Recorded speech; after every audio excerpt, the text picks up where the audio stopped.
First up, I'm a big fan of David Lindsay-Abaire. I think he's an extraordinary writer. And I think that David gave himself a challenge to write a play about class in America. He pointed out that there's a long tradition of British drama that deals with class, and there's very little in the United States. So he decided to write this play about Southie, and he felt like if he wrote about Southie, if he wrote about his experience, that class would naturally come up. We meet Margie, who is someone from Southie and will probably stay in Southie her whole life, and she's trying to make ends meet. Michael's character and I were boyfriend and girlfriend in high school. You know, we lost touch, and many years later, she reunites with him. She needs a favor. He sort of got out of Southie. He was very smart, you know, and he went to an Ivy League school and into medical school, and things just kind of kept rolling for him, and he sort of never looked back. He lives in Chestnut Hill with his wife and his young daughter, and the play sort of hinges on this confrontation between him and Margie, who shows up at his office one day looking for a job. I think an audience generally, you know, roots for the underdog.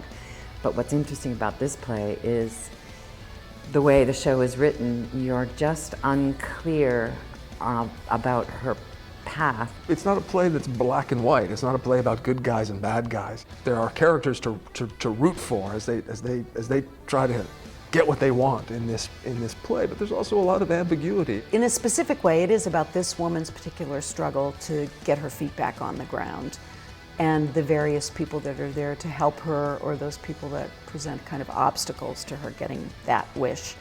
But in a larger sense, you know, it's a really interesting play because it is about that, the struggle between classes that's still very much there. So are you one of the comfortable people, or as Margie says in the play, which I love, one of the uncomfortable people?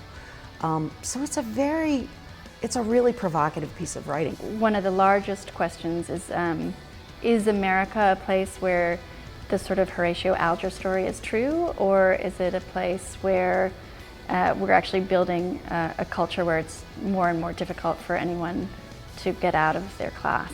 And what's beautiful is the play moves between the two answers, one being absolutely, if you work hard enough, you can improve, you can develop a new life, you can get out of the class that you're in.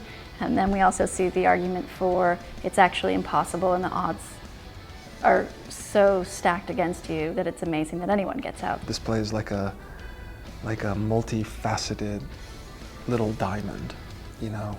It's funny and witty and real and live-minded, and there's so much going on for all of the characters just below the surface. Even in dealing with some of the harshest subjects, David always finds a kind of a wit and lightness, and so it's a really entertaining play, and it has a joy to it, and there's something about celebrating people who really survive, and it's like whatever it takes to survive, and I think everyone will recognize themselves inside of it.